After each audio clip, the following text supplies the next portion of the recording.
근데 북한이 발사한 날이 문재인이 3일 새로 임명한 군지부로부터 업무 보고를 받으며 강한 군대 만들어 달라 말은 그리하면서 전작권 전환을 적극 추진해 나가겠다. 그리고 9.19 군사 합의를 성실하게 이행해 한반도에서 군사적 긴장 완화를 통한 남북 간의 신뢰 구축 토대를 마련하라고 군에 주문을 했습니다. 자, 전작권을 적극 이양을 빨리 받아라 하고 9.19 군사 합의를 성실하게 이행해라고 하면서 강한 군대를 만들어라고 새 군지부 업무 보고에서 지시를 했습니다. 그 다음 날 아침 9시에 이렇게 북한이 엿먹으라고 지금 날려버렸습니다. 북한은 남한이 중재자에 매달리면 더욱더 난처해질 것이라고 이야기를 하면서 해상 사격 등 저강도 도발 등을 더 해 나갈 거다라고 보이고 있고, 궁색해진 한국 군대는 지금 홍길동이 돼버려서 미사일을 미사일이라고 부르지 못하고 합참은 발사체라 그러고 국정원은 북한 내부 결속용이라고 하고 청와대는 NSC 회의 대신에 대책 회의만 하고 있습니다. 청와대가 군이 처음에는 이 미사일이라 했다가 그 다음에 한 40분 뒤에 발사체로 바꿨지 않습니까? 얼마나 좋았으면 그렇겠어요.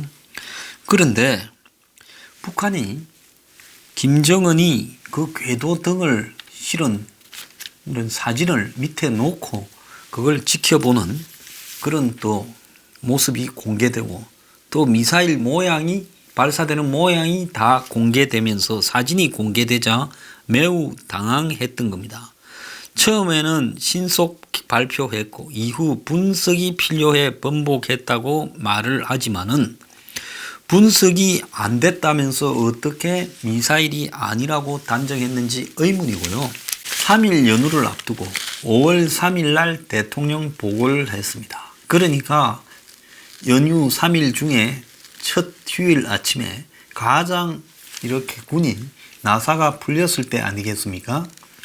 그러니까 9일 날 저녁부터 북한의 감시를 소홀히 해서 그야말로 북한이 이동식 발사대를 해변가에 놓고 이동식 발사대에서 고체 연료가 담겨있는 이스칸데르 미사일을 쏘고 다연장 로켓 등도 쐈습니다. 그런데 주의 깊게 이 문제를 관찰하고 있었더라면 북한이 쏘고 나서야 이 미사일을 쐈니 발사체를 쐈니 제대로 파악이 안 돼서 어떠느니 이렇게 말을 번복하는 일이 없지 않겠습니까? 청와대 발표 내용만으로 본다 하더라도 북한이 이런 것을 백주대낮에 9시면 요즘 6시만 돼도 훤한데 9시면 백주대낮에 내놓고 쐈는데 쏘기 전에 그런 움직임이 있다거나 이런 말들을 전혀 하지 못했다라는 것이 그야말로 이해가 되지 않습니다. 원산 바닷가에서 쏘지 않았습니까? 그야말로 북한이 한국군과 문재인을 완전히 엿먹여버린 거예요. 강한 군대 대라, 9.19 군사합의 이행하라, 그리고 전시작전권 이양하라 할 때 한국이 막을 방법도 없는 미사일을 그대로 쏴버렸습니다. 그런데 대한민국 수호 장승단은 정부가 핵폭탄이 터져야 북한 도발 인정할 거냐, 이 군사 합의를 폐기하라고 요구를 했는데요. 이분들의 주장은 좀 이따가 제가 자세하게 읽어드리겠습니다. 과학기술을 강조한 북한이 주가 도발도 예고했는데요. 노동신문은 이런 발사체를 지속적으로 개발하겠다고 시사하고, 그리고 기습적으로 발사가 가능한 고체 연료 미사일로 한국을 앞으로 이런 미국과의 협상 과정에서 북한이 공갈 협박을 통해 순식간에 한국을 향해서 핵폭탄을 탑재한 이스칸데르 등을 쏴버림으로써 협상 인질로 잡고 미북 협상에 나서려고 하는 게 아닌가라는 그런 지금 의문이 나오고 있습니다. 미국 상원에서는요, 지금 북한 발사체 도발에 대해 압박을 강화해야 된다라고 이야기하며 대북 전략을 전면 수정해야 될지도 모른다라는 지금 우려까지 제기되고 있습니다. 코리 가드너 의원은 자신의 트위터에 이번 발사와 관련해서 북한은 미국 안보에 분명하고 실지 않은 위험을 가하고 있고 가까운 장래에 완전하고 검증 가능하며 돌이킬 수 없는 한반도라는 비핵화 목표를 달성하려면 최대의 압박을 더 가해야 된다라고 하면서 자신이 입안한 대북 제재 정책 강화법에 대해서 이걸 통과시켜야 된다. 즉 북한에 대해서 더 강한 제재만이 지금 이걸 막을 수 있다. 이렇게 말을 했고요. 공화당의 팻 투미 의원은 트위터를 통해 미국의 동맹국에 대한 북한의 도발은 용납될 수 없다며 북한은 선의로 협상하고 있지 않다. 압박을 강화해야 된다. 이렇게 말을 했습니다. 현지 외교관들은 이 북한이 한미 일에 위협을 가하지 않았다는 폼페이오 장관의 발언을 한마디로 협상을 이어가기 위해 의미를 축소하고 있는 것이다라고 평가를 했습니다. 자, 내가 볼 때 트럼프하고 폼페이오는 정신을 더 차려야 돼요. 자, 북한의 이번의 경고가 미국이 진짜로 이 부분에 대해서 우려하면서 좀 더 신경을 쓰는 모양을 보이지 않으면요, 북한이 좀 더 긴 미사일을 다음번에는 쏠 거예요. 제가 몇 달 전에 뭐라 했습니까? 미북 회담이 깨지고 나면 북한이 짧은 미사일부터 쏘기 시작하고 나중에는 긴 미사일을 쏘고 또 재래식 도발도 할 가능성이 있다. 이렇게 말을 하지 않았습니까? 저강도에서 고강도로 계속 옮겨가면서 내년 1월쯤에는 극단적인 그야말로 전쟁의 공포를 조성한 다음에 극적으로 이렇게 카타르시스를 느끼게 하는 타협안을 또 들이밀면서 기적 효과를 노릴 거다. 제 말과 어제 방송된 그 프로의 신원식 장군의 입장이 똑같았잖아요. 그래서 그렇게 할 거라고 보고 있습니다. 대한민국 수호 예비역 장성단 대수장, 저는 뭐 향군도 있고 성우에도 있지만은 이 단체야말로 지금 문정권의 한국 안보 위협을 막기 위한 장성들의 경각심이 보태져서 누구도 돕지 않고 장성 모임이나 이 향군 모임 같은 경우에는 각종 정부나 이런 쪽에서 각종 자금 지원이나 사업 등을 주기도 하지만 이분들은 아마 정권이 회의실도 빌려주지 않으면서 압박을 하는데도 불구하고 전체 예비역 장성 중에 지금 사업을 하거나 정권 눈치를 봐야 되는 몇 사람 빼고는 대부분이 가입을 해서 1100명 이상의 장성 출신들을 회원으로 두고 있는 단체입니다. 자, 이 대수장이 지금 어제 성명을 발표해서요. 미사일 도발에 대해서요. 정부는 김정은의 비핵화 의지가 확고하다고 단언한 판단이 잘못되었음을 솔직히 인정하고 국민 앞에 사과해라. 4.27 판문점 선언, 평양 공동선언은 지금 김정은이 비핵화한다는 증거가 나올 때까지 이행이 유보돼야 된다. 둘째, 북한의 미사일 도발로 인해 판문점 선언 이행을 위한 9.19 남북 군사 합의는 이미 용도 폐기되었다. 항복문서나 다름없는 9.19 남북 군사 합의서를 즉각 폐기해라. 우리 안보를 허무는 독소 조항으로 가득 찬 9.19 군사 합의에 따른 비행 금지 구역 설정으로 인해 북한의 미사일 도발을 사전에 파악하지 못한 문 대통령은 제가 앞에서 말한 이야기가 나옵니다. 도발 하루 전인 5월 3일 군 업무 보고를 받으면서 군 지휘관들에게 군사 합의 이행과 긴장 완화를 강조하는 총극을 연출했다. 당연히 이루어졌어야 할 NSC 개최, 군사 대비 태세 강화, 한미 공조 강화 같은 필수적인 조치도 없었다.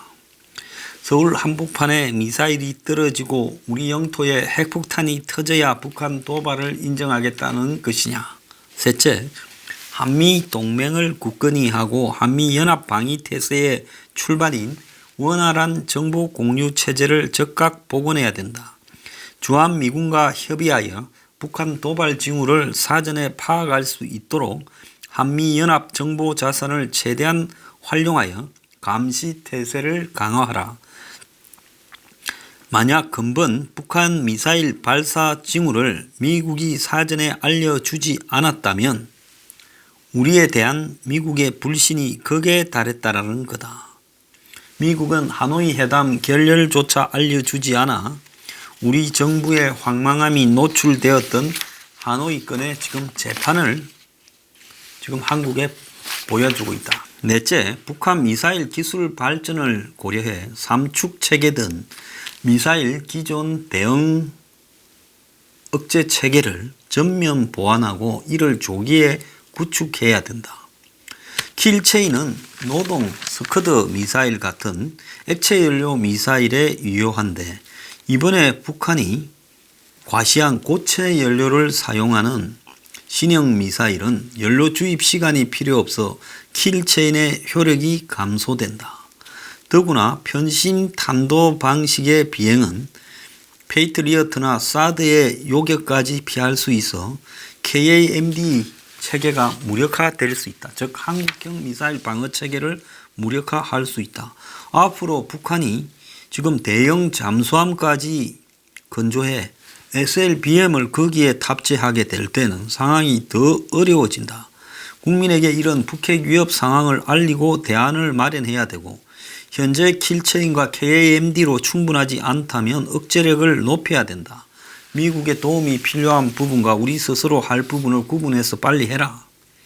다섯째, 국방부가 처음에 단거리 미사일이라고 발표했다가 40분 후에 발사체로 정정한 이해 못할 행동을 했다. 처음에는 정확한 판단이 어려워 발사체로 했다가 나중에 미사일로 정정하는 것은 상식적으로 있을 수 있지만은 결국 발사 다음 날 조선중앙통신 보도에 따라 합참의 최초 발표가 맞는 걸로 됐는데 군인이 이렇게 국민을 바라봐야지 정치적으로 움직여서는 안 된다. 여섯째, 정부는 북한을 향한 해바라기성 대북 정책을 즉각 중단하고 유엔 안보리 결의에 적극 동참하라. 자, 이분들이요, 장군들이 대해서 지적하는 부분이 확실하게 정확합니다. 이번에 한국은 쏘고 나서야 알았는데 미국은 아마 쏘기 전에 충분히 알았을 건데 그런데 이 부분에 대해서 한국 정부에 정보를 공유해 주지 않았고 쏘고 나서 한국의 감시 레이더망에 이것이 날아가는 것이 보였는데 근데 미사일이 맞아서 미사일이라 했다가 청와대 압력으로 고쳤고 자, 이 이스칸데르 미사일이라면 한국의 킬체인이니 그러니까 미국의 미사일 방어망 한미일 삼각에서 구축할 미사일 방어망에 한국이 들어가지 않는다고 하면서 한국형 미사일 방어망이니 킬체인을 구축한다고 했는데 이런 종류의 고체 연료의 이동식 발사대로 신속하게 한 5분 만에 나타나서 쏴버리는 부분에는 대응할 방법이 거의 없지 않느냐 이런 부분에 대해서 지적하고 있습니다. 그리고 북한은 한국 내부에 문재인이 한국 장성들을 다 불러서 업무 보고를 받으면서 긴장 완화하고 군사 합의 이행하라고 강조한 다음 날 발사해버림으로써 문재인을 개떡으로 만들었는데 문재인은 자기가 개떡이 됐는 줄을 모르고 있다는 게 지금 이 문제의 핵심입니다. 자, 6.25도 휴일날 아침에 터졌습니다. 6.25가 터질 때 이승만 대통령은 비원에 있는 연못에서 낚시를 하다가 북한이 쳐내려 왔다고 이 청와대에서 직접 당직을 맡고 있는 사람이 비원까지 뛰었대요. 그 청와대부터 비원까지 뛴 그 사람을 생각하면 아마 죽도록 뛰었을 것 같습니다. 참 우스운 일이 아닐 수 없고요. 또 2002년 월드컵 3, 4위전을 하는 날 터키하고 3, 4위전을 하는 날 아침에 연평해전이 터졌어요. 우리가 얻어맞았습니다. 자, 그럼에도 대통령은 월드컵 결승 구경한다고 일본에 갔습니다. 김대중이요. 자, 우리가 이번에 3.1 연휴를 앞두고 대통령이 군사합의 준수하라고 군인들 불러다가 수뇌부 불러다가 군기 잡고 있을 때 다음날 아침에 북한이 이렇게 쏴버렸습니다.